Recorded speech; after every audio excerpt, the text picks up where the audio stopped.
जय श्री राधे, जय श्री कृष्णा।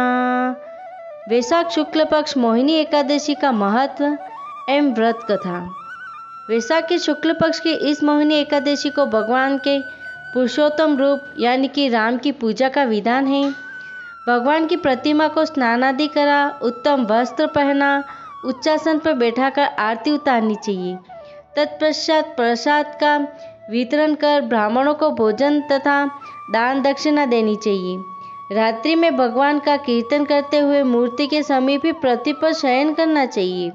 इस व्रत के करने से निंदित कर्मों के पाप से छुटकारा मिल जाता है। मोहिनी एकादशी का महत्व।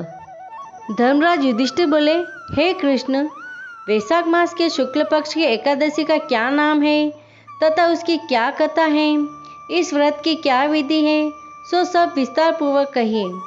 श्री कृष्ण जी कहने लगे, धर्मराज, मैं आपसे एक कथा करता हूँ जिसको महर्षि वशिष्ठ जी ने रामचंद्र जी से कहा था। जब सीता जी के वनवास के बाद श्री राम बहुत व्यतीत थे, तब उन्होंने महर्षि वशिष्ठ जी से पूछा, हे गुरुदेव, कोई ऐसा व्रत बतलाइए जिसके समस्त पाप और दुख नष्ट हो जाए। महर्षि वशिष्ठ जी बोले, हे राम, यद्यपि आपके नाम का स्मरण करने से मनुष्य पवित्र और शुद्ध हो जाता है, तो भी आपका प्रश्न लोकहित के लिए बहुत सुंदर है। वैशाख मास के शुक्ल पक्ष में जो एकादशी आती है उसका नाम मोहिनी एकादशी है। इस एकादशी का व्रत करने से मनुष्य सब पापों से तथा दुखों से छूटकर मोह जाल से मुक्त हो जाता है। अतः यह व्रत दुखी मनुष्यों को अवश्य करना चाहिए। अब आप इसकी कथा ध्यानपूर्वक सुनिए। सरस्वती नदी के किनारे भद्रावती नामक एक नगरी थी। वहाँ पर द्युतिमान नामक चंद्रवंशी राजा राज्य करता था। उसी नगरी में धनवान एवं पुण्यवान धनपाल नामक एक वैश्य भी रहता था। वह अत्यंत धर्मात्मा एवं विष्णु भक्त था। उसने नगर में अनेक भोजनालय, प्याऊ, कुआं, सरोवर, धर्मशाला आदि बनवाए और सड़कों पर आम, जामुन, नीम आदि के अनेक वृक्ष लगवाए थे। उस वैश्य के 5 पुत्र थे। इसमें दृष्टवृद्धि नाम वाला 5वां पुत्र महापापी था। वह न तो ब्राह्मणों का आदर करता और न ही पितरों का सम्मान करता था। वह वेश्यगामी और जुआरी था। वह पर स्त्रियों के साथ भोग विलास करता तथा मदमांस सेवन करता और अनेक कुकर्मों से अपने पिता के धन को नष्ट करता था। इन्हीं कारणों से उसके पिता भाइयों ने उसको घर से निकाल दिया। घर से निकाल देने के बाद वह अपने गहने और कपड़े बेचकर निर्वाह करने लगा। जब धन नष्ट हो गया तो वेश्या और संगी साथियों ने भी उसका साथ छोड़ दिया। अब वह भूख और प्यास से अत्यंत दुखी रहने लगा।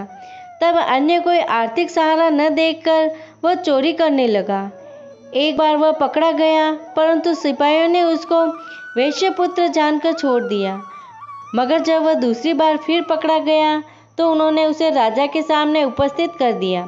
राजा ने उसको बहुत दुख दिए और उसे नगर से बाहर निकाल दिया। वह वन में चला गया और पशु पक्षियों को मारकर खाने लगा।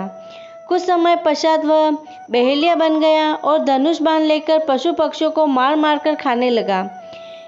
एक दिन वह भूख और प्यास से दुखी होकर शिकार की खोज में वन में भटकते हुए कौटिल्य ऋषि के आश्रम पर पहुंच गया। उस समय वैशाख मास था और कौटिल्य ऋषि गंगा स्नान करके आ रहे थे।